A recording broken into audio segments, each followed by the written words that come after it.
హెలికాప్టర్ల ద్వారా వరద బాధితులకు ఆహారం, నీళ్లు, పాలు అందజేయాలని సీఎం చంద్రబాబు ఆదేశించారు. రాష్ట్రంలో వరద పరిస్థితులపై మరోసారి ఆయన ఉన్నతాధికారులతో సమీక్షించారు. 3 పూటల బాధితులకు ఆహారం అందించాలని అన్నారు. చిన్నారులు, గర్భిణులను పునరావాస కేంద్రాలకు తరలించాలని ఆదేశించారు.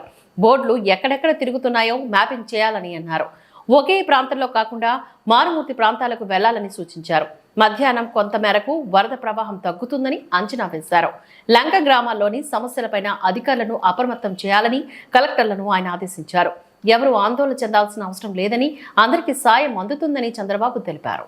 మేము ఇవ్వాల్సిన ఫుడ్ పాకెట్స్ కానీ అవన్నీ వెళ్తున్నాయి. అమరం చేస్తున్నాం. ట్రాఫిక్ కూడా కంజెషన్ ఉంది, అన్ని రెగ్యులేట్ చేస్తున్నాం. చివరి ప్రాంతానికి కూడా వెళ్లాల్సిన అవసరం ఉంది. కొంతమంది పేషెంట్ కూడా ఉన్నారు, పిల్లలు ఉన్నారు, కొంతమంది ముసలోళ్ళు ఉన్నారు, వాళ్ళు కూడా తీసుకురావాలి. ఎవరు కూడా ప్యానిక్ రియాక్షన్ అవసరం లేదు. అందరూ ఓపిక పట్టండి. 1 గంట 2 గంటల్లో అందరం ఓపికగా ఉంటే ఇంకా తొందరగా పనులు అవుతాయి. అన్నీ చేస్తానని అప్పీల్ చేస్తున్నా. ఇక్కడే ఉంటా, కంట్రోల్ రూమ్ని యాక్టివేట్ చేస్తున్నా. ఎంతవరకు చేయగలుగుతామో అన్నీ చేసి అందరిని ఆదుకుంటాం. 110 పైన బోట్లు పనిచేస్తున్నాయి. అదే మాదిరిగా 4-6 హెలికాప్టర్లు వస్తున్నాయి. ఒక హెలికాప్టర్లో ఫుడ్ పెట్టడం కానీ, లేకుంటే బోట్లో తీసుకుపోవడం కానీ, పేషెంట్లు తీసుకురావడం కానీ ఇవన్నీ జరుగుతున్నాయి.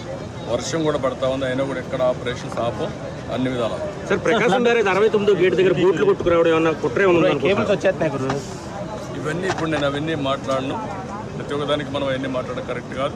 ప్రస్తుతం నా డ్యూటీ ఎట్టి పరిస్థితుల్లో కష్టాల్లో ఉండే ప్రజలను ఆదుకోవడం, వాళ్ళ ప్రాణాలు కాపాడుకోవడం, తక్షణ వాళ్ళకి కొంత సహాయం చేయడం అవసరం.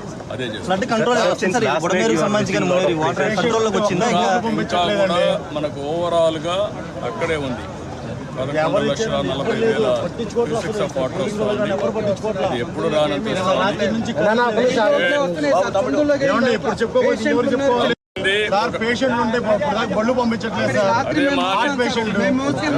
నా మాట ఏంటండి, 1 గంట టైం ఇవ్వండి, చేస్తాను.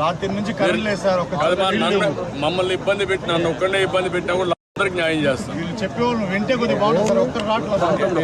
విన్నానమ్మా, మీ కష్టాలు అర్థం చేసుకున్నాను. అందరిని ఇంటూనే వచ్చా. ఇప్పుడు మళ్ళా పోయి నేను అన్ని స్ట్రీమ్ లైన్ చేస్తాను. మళ్ళా వస్తాను, నేను చూసుకొని చేస్తాను.